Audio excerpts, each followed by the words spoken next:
اس لیے ہم نے فیصلہ یہ کیا ہے، یہ جو کہتے ہیں کہ جمعیت علماء اسلام مولانا صاحب اسلام نہیں اسلام آباد کے لیے ترس رہا ہے، اسلام آباد کے لیے یہ ساری لڑائی کس چیز کی ہے؟ اسلام آباد کی، اسلام کی نہیں ہے بھائی۔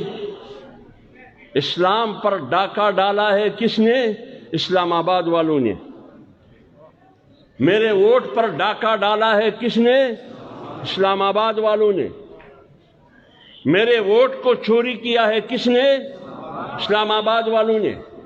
میرے منبر اور محراب کو گرانے کی کوشش کی قانون سازی کے ذریعے کس نے؟ اسلام آباد والوں نے۔ 4 بار ختم نبوت کے قانون پہ حملہ کیا کس نے؟ اسلام آباد والوں نے۔ 73 سال کے بعد پارلیمنٹ میں اسرائیل تسلیم کرنے، بیت المقدس یہودیوں کے حوالے کرنا، یہ اسلام آباد والوں نے کی ہے، کسی اور نے نہیں کی ہے۔ اس لیے ہم جا رہے ہیں اسلام آباد۔ یہ تمہارے باپ کا اسلام آباد نہیں ہے، یہ جتنا آپ کا ہے اس سے بڑھ کر میرا ہے اسلام آباد۔ احساس کمتری کا شکار نہیں ہونا مولوی صاحب، مدرسے کے طلباء احساس کمتری کا شکار نہیں ہونا، ان کی پروپیگنڈے سے متاثر نہیں ہونا، ان کی طاقت سے مرعوب نہیں ہونا، ان کی گدڑ ببکیاں سے ڈرنا نہیں، کیونکہ جہاں مولوی ہوگا وہ ڈرتا نہیں ہے، اور جہاں ڈر ہوگا وہ مولوی نہیں ہے۔ ڈرنے کی بات نہیں ہے۔ ہمارے اکابرین کی ضمیر میں، ان کی زندگی میں، ان کی ڈکشنری میں ڈر اور خوف نہیں ہے۔ اگر آپ دین اور شاعر اسلام کی توہین کریں گے، تم ختم نبوت کے قانون کو ختم کرنے کی کوشش کریں گے، تم ناموس رسالت کی قانون کو ختم کرنے کی کوشش کریں گے، تم منبر اور محراب کی آواز بند کرنے قانون سازی کے ذریعے کوشش کریں گے، تم آئین کا راستہ روکنے کی کوشش کریں گے، تم عوام کی حکمرانی کا راستہ روکنے کی کوشش کریں گے، آپ کے ساتھ پارلیمنٹ میں بھی لڑیں گے، پارلیمنٹ کے باہر بھی لڑیں گے، اور پشاور کی گلیوں اور کوچوں میں بھی لڑیں گے۔ آپ کا واسطہ آج تک داڑھی اور پگڑی والوں سے نہیں پڑا ہے بھائی۔ آپ کی 22 سالہ زندگی بلکہ 70 سالہ زندگی لندن کی گلیوں میں گزاری ہے، تم نے مغرب کی گلیوں میں گزاری ہے۔ وہاں آپ کا واسطہ گرل اور بوائے فرینڈ کے معاشرے سے ہوا ہے، باجے اور باجیوں سے ہوا ہے، ناچنے اور ناچنے والوں سے اور والیوں سے ہوا ہے۔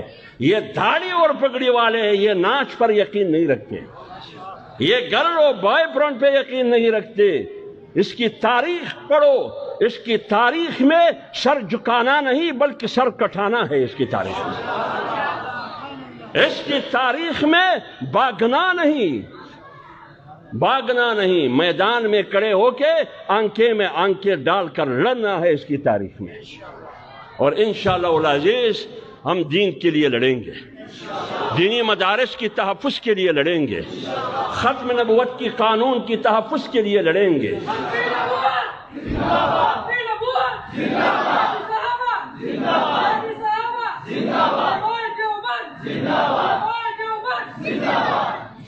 ہم اس سفید داڑھی جو بخاری صبح بیٹھ کے رات 12 بجے تک پڑھتے ہیں یا پڑھاتے ہیں یا مطالعہ کرتے ہیں، اس منبر اور محراب کے تحفظ کے لیے اللہ کے گھر میں کھڑے اللہ سے وعدہ کرتے ہیں کہ مرتے دم تک یہ جنگ ہم لڑیں گے۔ اور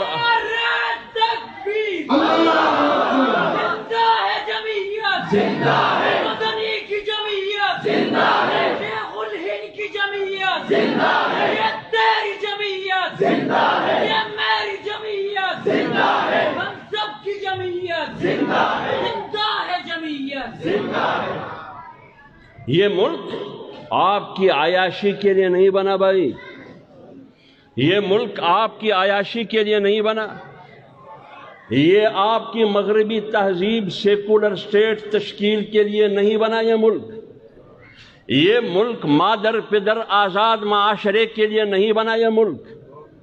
یہ ملک ایک نظریے کے تحت بنا ہے۔ اس ملک کے لیے لاکھوں مسلمانوں نے قربانی دی ہے۔ انگریز کے خلاف جنگ لڑی ہے مسلمانوں نے.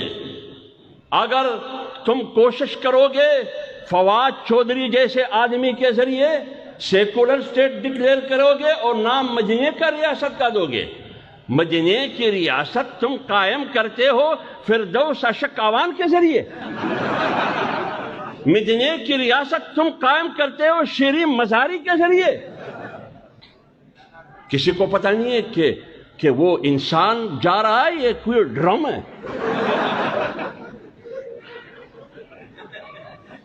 مدینے کی ریاست تم قائم کرتے ہو شیخ رشید کے ذریعے. شیخ رشید کی زندگی پنڈی کی گلیوں سے پوچھے, ان کی گلیوں سے پوچھے, لال حویلی کی دیواروں سے پوچھے کہ اس کی زندگی کیسے گزری ہے. ایک آدمی سے پوچھے کہ درود شریف پڑھے, وفاقی وزیر ہے, مدینے کی ریاست کے جھوٹے علمبردار کے کابینہ میں وفاقی وزیر ہے.